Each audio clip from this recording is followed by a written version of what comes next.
সুপ্রিয় দর্শক, আসসালামু আলাইকুম। জিম্বাবুয়ের বিপক্ষে টাইগার স্কোয়াড ঘোষণা, কেউ বিশ্রামে, কেউ বিস্ময়ে, কেউ আবার বিসিবির দয়ার দলে। এপ্রিলের সূর্য যেমন তপ্ত তেমনি তপ্ত বাংলাদেশের টেস্ট ক্রিকেট। জিম্বাবুয়ের বিপক্ষে 2 ম্যাচের টেস্ট সিরিজ সামনে রেখে ঘোষিত হয়েছে বাংলাদেশ দলের স্কোয়াড। 15 জনের এই দল দেখে বোঝাই যাচ্ছে বিসিবি এইবার মিশিয়েছে অভিজ্ঞতা, তারুণ্য, চোট, বিশ্রাম আর খানিকটা চমক নিয়ে। দল ঘোষণার সবচেয়ে বড় শূন্যতা তাসকিন আহমেদ।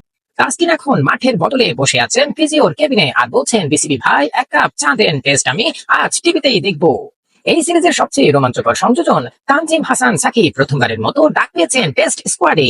খবর শুনেই নাকি হোটেলে ব্যাগ গোছাতে গিয়েছিলেন, পরে ভুল করে জামা জুতা ছাড়াই সবকিছু প্যাক করে ফেলেন। তানজিমের উদ্দেশ্যে গোটা দেশের শুভকামনা, শুরু হোক তোমার টেস্টের আসল পরীক্ষা। নাজমুল হোসেন শান্তর নেতৃত্বে আছেন ঠিক যেমন নাম তেমনি মনোভাব। টস জিতে অন্য ক্যাপ্টেন চিৎকার করলেও শান্ত বলবেন, আমরা আগে ব্যাট করব যদি আপনারা দুঃখ না পান। সাথে সহ অধিনায়ক মেহেদী হাসান মিরাজ, যিনি বল ব্যাট নেতৃত্ব সবখানেই অলরাউন্ডার। দলে রয়েছেন অভিজ্ঞ মুশফিকুর রহিম, যিনি এখনো ব্যাট হাতে বল ছক্কায় পাঠাতে পারলে চোখে পানি এসে যায় দর্শকদের। আছে মুমিনুল হক, যিনি ফর্ম খুঁজতে গিয়ে এখনো গুগল ম্যাপে ব্যাটিং খুঁজছেন। তাইজুল ইসলাম আছেন স্পিন ঘুরাতে ঘুরাতে ব্যাটসম্যানদের মাথা ঘোরানোর দায়িত্ব নিয়ে। নতুন মুখ মাহিদুল ইসলাম অঙ্কন, জাকের আলী, অনিক, নাহিদ রানা, সবাই তরুণ তুর্কি, যারা ব্যাট বল নিয়ে মাঠে নামবে এই ভেবে এটাই তো আমাদের লাইফ অডিশন।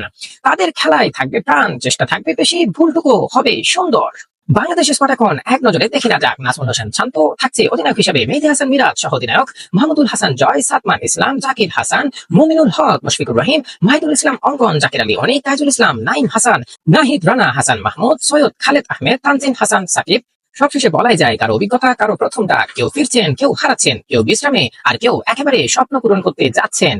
জিম্বাবুয়ের বিপক্ষে এই সিরিজ শুধু ক্রিকেট নয়, একটি গল্প বলবে আশা, প্রত্যাবর্তন আর তরুণদের সাহসী পদচারণার। আর যদি জিতি তাহলে তো কথাই নেই, মাঠ কাঁপবে, মন নাচবে আর গোটা দেশ বলবে টাইগাররা জেগে উঠেছে। সুপ্রিয় দর্শক, এই ধরনের মজার মজার খেলা সংবাদ পেতেই আমাদের সঙ্গে থাকুন। ধন্যবাদ। আসসালামু আলাইকুম।